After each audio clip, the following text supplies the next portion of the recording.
Okay, good. Let's all open to Proverbs chapter 3. I want to ask you all questions. The name of our series is called WISEWAYS. Somebody say WISEWAYS. This is the second day of our series, second part. First, anybody remember what we were talking about last Sunday? Sorry? Those who fear, they will hear. Yes. I was talking about listening, the power of listening. Proverbs chapter 3, 15 to 18. Actually, 13. Let's read from 13. He says, happy is the man who finds wisdom. Happy is the man who finds wisdom. 13, Ratnakar. And the man who gains understanding. For her proceeds are better than the profits of silver, and her gain is better than fine gold. He goes on to say, she is more precious than rubies, and all the things that you may desire cannot compare with her. Now, who is writing this? Somebody tell me, who is writing all of this? Come on, guys, who is writing all of this?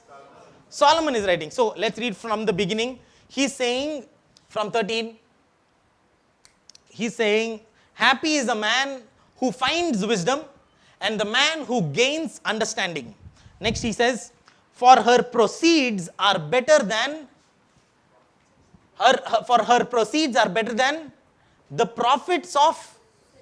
So, according to Solomon, what is better? Is it better that you go buy silver, or is it better that you go get understanding?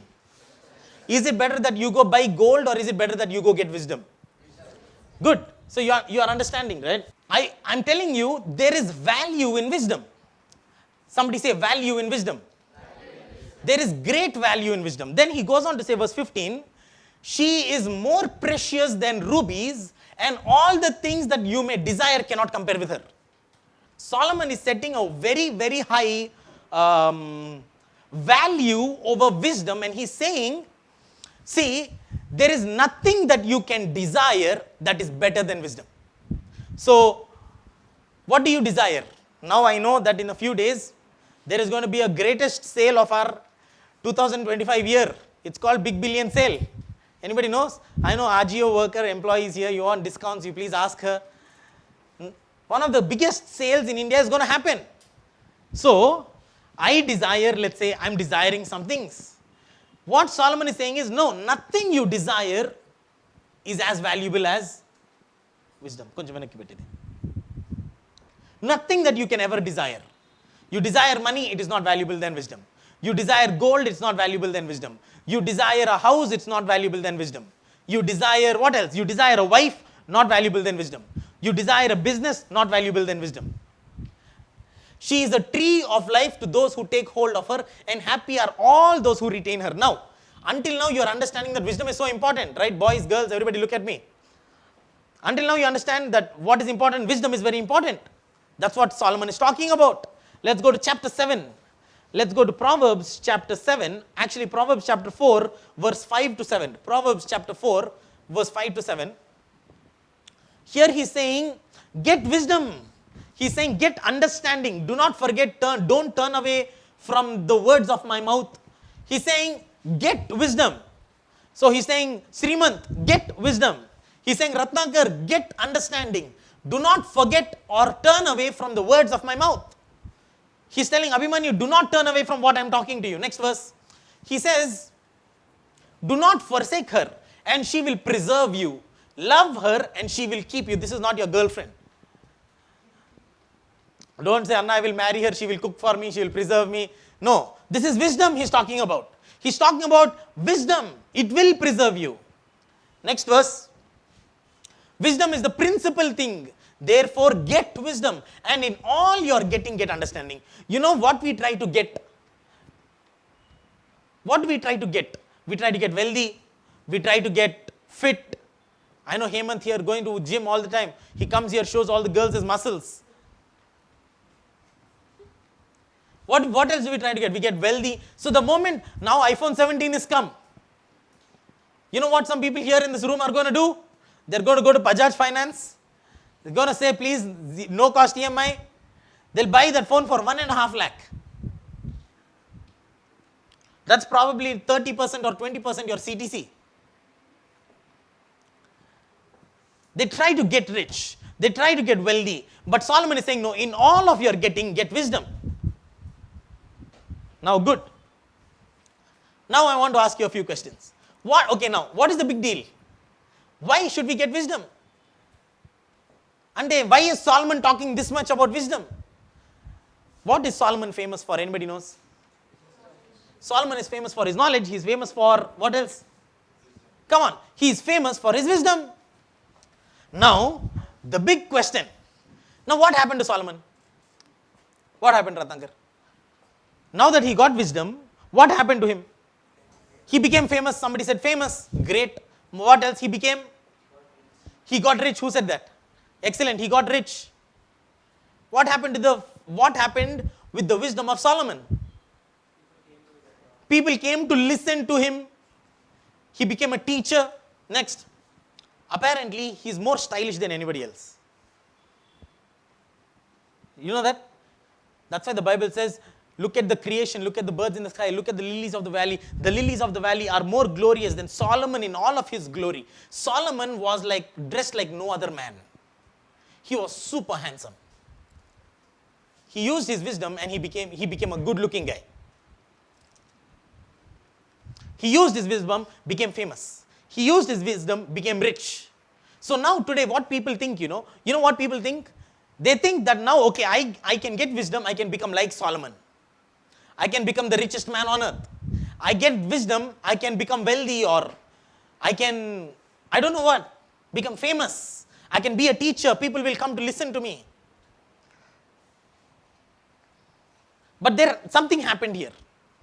Something happened. Let's go to 1 Kings chapter 7. No, 1 Kings chapter 9 verse 1 and 2. 1 Kings chapter 9 verses 1 and 2. Actually, before 1 Kings, let's go to Ecclesiastes chapter 9 verse 11. Before going to that place, let's go to Ecclesiastes chapter 9. He's saying, I returned and I saw that the race is not to the swift, nor the battle to the strong, nor the bread to the wise, nor the riches to the men of understanding, nor favor to the men of skill, but time and chance happen to them all. He's saying, just because you are strong, you will not win. Just because you are fast, you will not win. Just because you are wise, you will not make money. Just because you are knowledgeable, you will not get a job. Do you understand? Does this not happen daily to us all? Just because you are intelligent, things don't happen. So Solomon is in himself saying that on one hand he's saying that wisdom will give you riches and honor. On the other hand he's saying wisdom does not give you much. So what is the point? Now let's go to 1 Kings chapter 9. 1 Kings chapter 9 verse 1 and 2. And it came to pass. Nice, I love it. Laddu, excellent stuff. Everybody, round of applause for Laddu. So it happened. Now listen carefully. Solomon, when he became king at age 17. Somebody say 17. How many people here older than 17? By now, Solomon, your age, already king. And when Solomon became king, he asked God for wisdom. God met Solomon 2 times. So now, here, read this verse. It says, and it came to pass, when Solomon had finished building the house of the Lord, and the king's house, and all Solomon's desires which he wanted to do. There was one point in Solomon's life, in the 40 years that he was king, for 40 years Solomon was king. So what happened was, in the first 20 years, Solomon has done all the things that he wanted to do. Verse 1. He has finished building the house of the Lord. He has finished building the king's palace. And he has finished to do all that he desired to do. Come on. Somebody say all of his desires. Now what desire is left for Solomon? Solomon wanted a good house, he's got it. Solomon wanted to build a house to the temple, he built it. Now what is left? Now this is what happens now in Solomon's life. At 20 years of his reign, after 20 years of his reign, this happens 20 years, okay? Solomon, this is what I think, okay? I think Solomon becomes visionless. Solomon now, he feels like he has done everything that he desired to do. Everything that when I was 17 years old, I wanted to buy a Rolls Royce. When I was 17 years old, I wanted to build a house. When I was 17 years old, I wanted to get married. When I was 17 years old, I wanted to buy a laptop or iPhone or whatever. Now that I have achieved all of them, what is there to do? So now Solomon does some crazy things. You know how business works? First, they will create supply. First, they will create supply. Somebody say supply. Now, when they create a supply, until now you did not know that you want it. Until now you did not know that you need it. Now that there is a supply, what happens? Leo will go and buy it. Once Leo buys it, Naresh will look at it. Once there is supply, demand will be created. The moment demand is created, it puts pressure on the suppliers, more supply is created. I'll give you an example. We used to do church services like this in botanical gardens. Anybody remember? When we were in botanical gardens, outside the botanical gardens, there used to be one uncle. He will hold a balloon thing, the balloon, soapy balloon thing, and he will blow like that. So that my daughter will see. Does she need it? Does she need it? No. So then she will see. Supply, first of all, we don't need it. It is useless to us. It is not worth it. There is no point of me buying it. But supply is created. So then he will keep blowing like this. Like this. One girl will see. She will say, Dada, I want it. Now what will that dad do? He will say, okay, come Nana, I will buy you. He will go buy some other girl, his own daughter, he will buy the bubbles. Now Jordan will see. What will Jordan say? Dada, I want bubbles. Dada, I want bubbles. Now I should also go buy. So I will also go buy. Now that I bought it, he sold 2 unnecessary things to 2 people. What will happen next time, next Sunday botanical gardens? That fellow will bring 4. Because now somebody will see Jordan and somebody will buy. So Solomon, in the same way, many people will explore things out of curiosity. Okay, I'm just deviating a little bit. Many people will explore things with, like, let's say, smoking.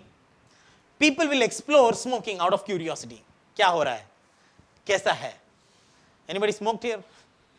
They smoke out of curiosity. They'll go down, all of their friends are having chai and biscuits. One fellow will say, Bhaiya, ek lights do. You all know that friend? And then he'll be like, hey Sharat, kabhi piya hai? And I'll say, I don't want. Arey, try kar yaar, acha hai. You know that guy? So somebody at some point will say, okay, let me try it. And you'll try it. Now see, supply is created without demand. Now that you, out of curiosity, received that supply, more demand will be created. Next time your body will say, okay, I want a little bit more. Then it'll start with 1 cigarette per day or 1 cigarette per week. Then it will go on to 2 cigarettes per week, 2 cigarettes per day, 3 cigarettes per day. Now it becomes a habit. So Solomon at this point started indulging in wealth. Solomon said, okay, now I'm going to make some money. Let's go to Deuteronomy chapter 17. Let us go to Deuteronomy chapter 17, verse 16. Deuteronomy chapter 17, verse 16. Now these are the instructions that God, through Moses, is giving to the king of Israel. God is giving the instructions about how the kings of Israel must be. Now everybody look at the screen. He says, but he, that is the king, shall not multiply horses for himself, nor cause the people to return to Egypt to multiply horses.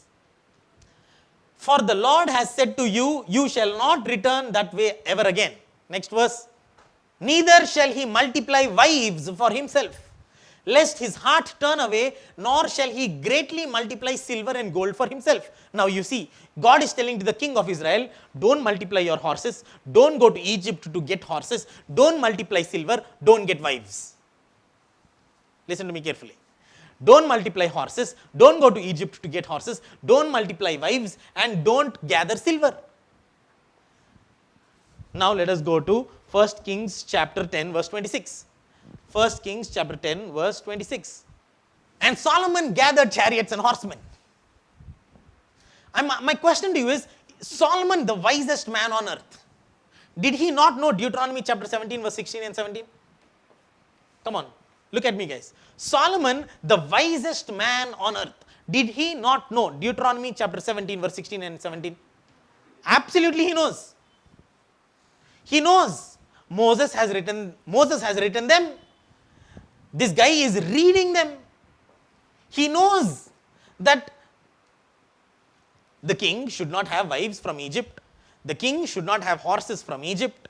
He knows that the king should not gather silver and gold for himself. He knows that the king should not, what else? Multiply wives. He knows all of this. Guess what he did? He married 700 women, 300 concubines. I don't know what Solomon was thinking, but I'm sure he should have considered. I mean, if you're getting 700 wives, that means you're getting 700 attas. What was Solomon thinking, guys? What he can handle it. He's having the wisdom, he's saying. 700 wives, 300 concubines. Absolutely not something that God asked him to do. Why? The wisest man, why is he doing all of this? Next, he had 1,400 chariots, 12,000 horsemen whom he stationed in the chariot cities and with the king at Jerusalem. Next verse, Laddu, come on. The king made silver as common in Jerusalem as stones, and he made cedar trees as abundant as sycamores which are in the lowland. Next. And also Solomon had horses imported from Egypt and Keva. I mean, did he do everything that the Bible asked him not to do? Answer me, guys. Did he do everything that the Bible asked him not to do? Is he still wise? Now, how is it possible that you became this wise and still forgot Deuteronomy chapter 17? How is it possible that you became this smart and did absolutely the worst thing possible? Solomon built his palace. Solomon built God's temple. You know what his wife will come and ask him next? Can you build a temple for my God in Egypt? I want to worship that here. Solomon, with that same money, with that same skill, with that same talent, he will go and he will build some other God a temple. Is that wisdom? Come on, guys, answer me. Is that wisdom? What happened to him? You know what I understood? Wisdom is nonsense. I understood that you don't need wisdom. Because wisdom can be used for, wisdom without direction is useless. That's what I understood. I understood that you just being smart does not work it. You just being intelligent does not matter. You know, there are some very smart people. I know all of you are. Your mom will tell you, what are you doing? You will say, I'm studying, but you know how to cheat your parents, right? Everybody knows. You'll tell, I am studying, but then you are actually doing something else. Boys used to play PUBG. I don't know what girls do on their phones. Snapchat. How does Naresh know? So, nowadays people are cheating the interviewers. Everybody is very smart. The intelligent, wise cheaters we have. My point is, wisdom has to be anchored somewhere. Now I'll show you another person from from the Bible. Let us go to, can we go to James chapter 3 verse 13? James chapter 3 verse 13. Who is wise and understanding among you? Who is wise and understanding among you? Let him show by, somebody read the next word. What does it say? Let him show by. Come on, guys. Who is wise and understanding among you? Let him show by. Somebody read that again. Good. What is the meaning of good conduct? That his works are done in the meekness of wisdom. Next verse. Envy. But if you have bitter envy and self-seeking in your hearts, do not boast and lie against the truth. Next. Then wisdom does not descend from above. Come on, what did you say? Such wisdom. Yeah, read. Such wisdom is not from God. But it is earthly wisdom. James chapter 13 is talking about but is earthly. This wisdom does not come from above, but it is earthly, it is sensual, and it is demonic. At one point, I think Solomon's wisdom became demonic. At one point, I think Solomon's wisdom became earthly. Because Solomon now wants to get rich. Solomon now wants to have sex. Solomon now wants to have political power. Solomon now, when Queen Sheba comes, you know what Queen Sheba sees? She sees how well Solomon is dressed, how amazing the staircases are. When Queen Sheba comes, she will see how amazing the food on the table of Solomon is. She will see how amazing the servants are. So for Solomon, that's what mattered. Whereas for David, you know what mattered for David? He will say, the Lord is my shepherd. I shall not be in want. Even though I walk through the valley of the shadow of death, I will fear no evil, for his rod and his staff, they comfort. Where was Solomon's love for God? Wisdom without the love of God is vanity, guys. Wisdom without the love of God is nonsense.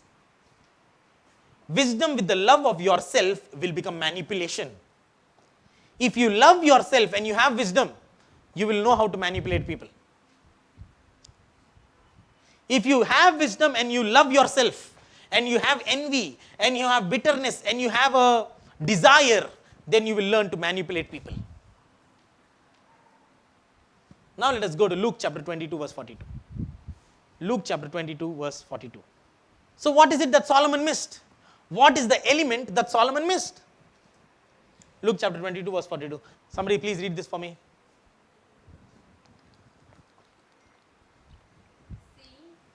Father, it is your will. Take this cup away from me. Nevertheless, not my will, but yours be done. You know what is the element that Solomon missed? Solomon missed obedience. Solomon's element that was missing for his wisdom was the element of obedience. Somebody say obedience. Obedience.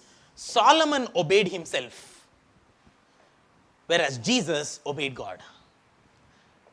God said to Solomon, don't get horses from Egypt. God said to Solomon, don't gather silver. God said to Solomon, don't multiply your wives. Exactly all of that Solomon did. Means what? Solomon does not have surrender and obedience. What is Jesus saying here? I don't want to go to the cross. I don't want to die. It is not there in my best interest. Now, look at this verse. He's saying, Father, for if it is your will, take this cup away from me. Nevertheless, not my will, but yours will be done. At that point, I don't think Jesus wanted to die for you and me. He looked at Sarat and he said, what a useless fellow. Why should I die for him? I'm sure he looked at you and said the same thing. At that point, when your life is there in front of your hands, your family itself will leave you, There are so many times when the mother and the father also, they will say, Tiskelpondi, I don't care about my son anymore. He's a criminal, he's a thief, he's a drunkard. Wives will leave their husbands, fathers will leave their children, parents will, you know that? Why should Jesus die for you and for me? And yet Jesus says, not my will, but your will be done. I'm telling you, you know what? Solomon lacked surrender. Somebody say surrender. Let's go to John chapter 5 verse 17. John chapter 5 verse 19. John chapter 5 verse 19.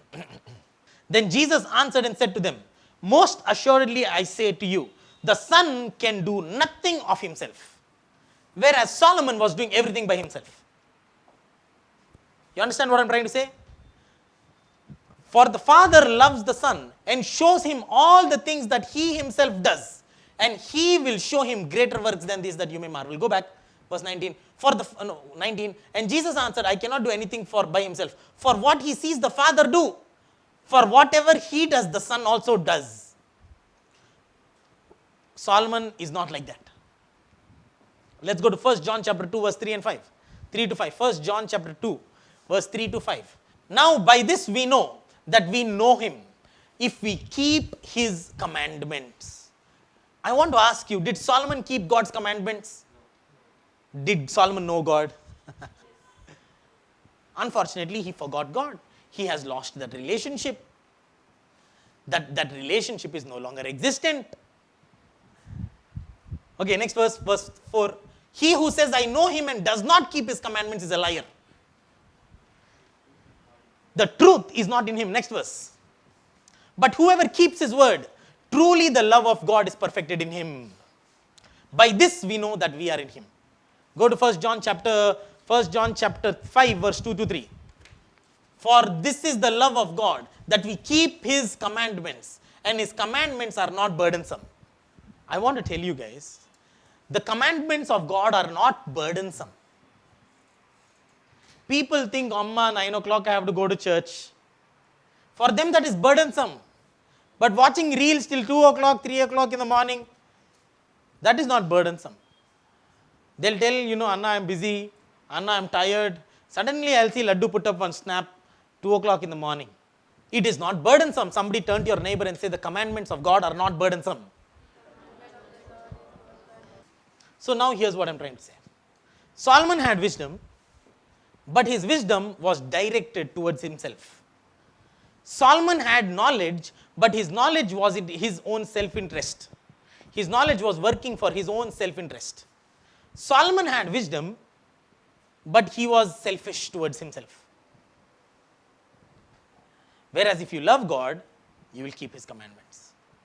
Whereas Jesus was very smart, very intelligent, but he subjected all of his intelligence to the Father. That is the difference. Now my question, are there people in the Bible who without wisdom and used just obedience, did they succeed? I want to ask you a question. Are there people that you think in the Bible who used zero wisdom but used obedience on the other hand and they became mighty? Come on, I want you all to think somebody. Who? Tell me. Who? Apostles? Yeah, apostles. Why would Jesus go to the fisherman to carry his message? I mean, I'm telling you, Cognizant is not going to Amlapuram and telling to the chapel market and saying, sir, will you come and be my data analyst? Who else? Noah. Did Noah ever see another boat before in his life? Did Noah ever see one more boat in his entire life? He built a boat. Not just 1 day building, 2 days building, no. 120 years he built that boat. Pure, solid obedience. If I was Noah's neighbor, my God, any joke lese vaadna Noah mida. I'm sure I would have cracked jokes on Noah. Because I don't have that. I mean, it surprises me for somebody to be like Noah at his age, have grown up children, and still be obedient to God to the point of building an ark for 120 years. My God. And then the Lord will say to Noah, I will send the animals. Have you ever had dogs in your house? You cannot bring the dog into your house. It will go everywhere. Come on, somebody else. Elijah will come to the widow of Zarephath's house. He will say, widow of Zarephath, what do you have to eat? She will say, have some oil and some atta, some bread. Me and my son are just going to eat it and we are going to die. You know what Elijah says? Okay, first you give me and then you... You know what I would have said to Elijah? I would have said, Elijah, are you even a man of God? Are you a pastor? I would have said to Elijah, what are you thinking, Elijah? I'm going to die and you want to take from a dying person? But that lady doesn't say that. She says, come on, okay, fine, I'll serve the man of God. Who else do you know from the Bible who follow pure obedience? Just pure obedience. I have some more people here. Whole night, these guys, Peter will be fishing in the sea. No single fish caught. Suddenly, one man called Jesus will come. He'll say, Peter, how many fish did you catch? Peter will say, yes, we worked all night, couldn't catch a single thing. Then this smart Jesus will say, put your net on the other side. You know what I would have said? I would have said, guys, forget about this guy. This guy is a stranger. We don't know who this guy is. We have never seen him in the field. We have never seen him in the fishing area. This guy is saying something, forget it. You just pack up, we'll go. I'm tired. I would have 100% said that. But Peter says, okay, fine. Let me. I'm so glad I was not born when Jesus was alive. I'm telling you, I'm so glad I'm not born when Jesus was alive. I don't think I would be like the disciples. I think I would be like the Pharisees, Because very easy to be Pharisees, very difficult to be disciples. To be Pharisee, you can have wisdom, no obedience. To be disciple, you need to have obedience, not so much wisdom. No need. Wisdom actually no need. Wisdom is a benefit, not a necessity at this point. So I want to ask you today, how many of you are smart but not obedient? How many of you are smart and not obedient? 1 Samuel chapter 15 verse 22, let's go. People will tell, Lord, you know how much I did for you. You know, Lord, how much I've done. No. See, has the Lord as great delight in burnt offerings and sacrifices as in obeying the voice of the Lord? Behold, to obey is better than sacrifice. Turn to your neighbor, say, obeying is better.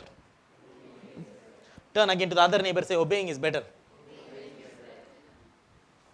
You know what else is normalized in our youth?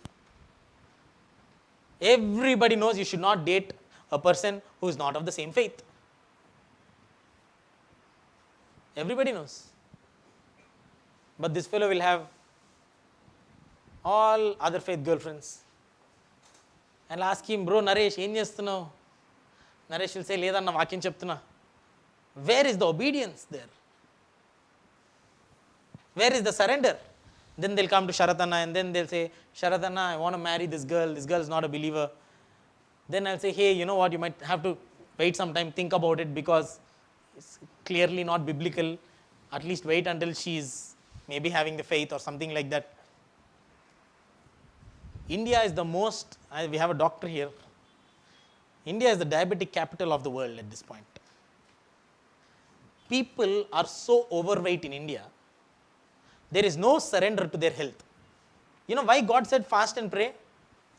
Because fasting will make you starve. It will help you control your appetite. Solomon had so many varieties of food. I want to ask you, how many, if you can live on one variety for that 1 week, you have self-control. 1 week you just eat boiled egg and pappu. Enough. Let me see if you can manage that. I know some PG fellows will say, Anna, we read that only. Some people have no obedience in time. I'll tell you a more complicated issue. Our youngsters are not obedient with their money. You spend the money that is not yours to buy an iPhone so that,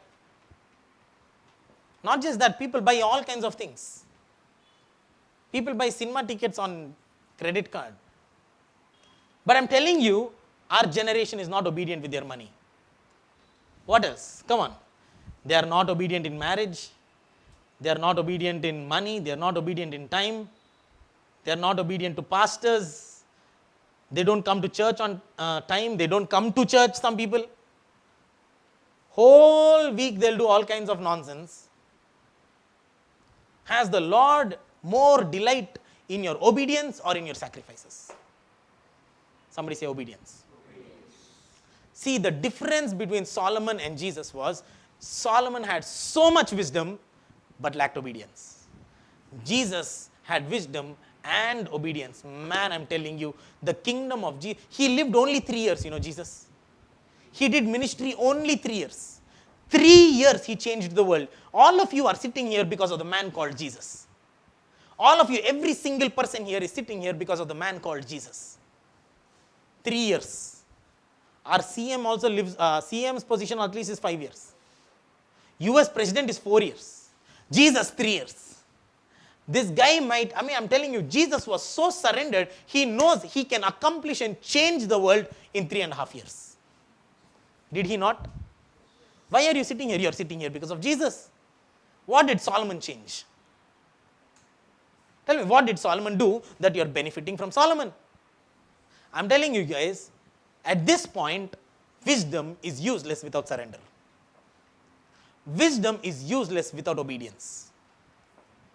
And I want to challenge all of you. I want to ask you, what are the aspects of your life that you are not obeying God? See, if you guys stop obeying God, slowly your conscience will become hard.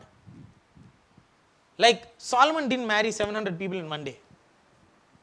It starts slow. You don't become a smoking addict in one day. You don't become a drunkard in one day. Solomon did not lose his direction in one day. It comes slow. You do one thing at one time.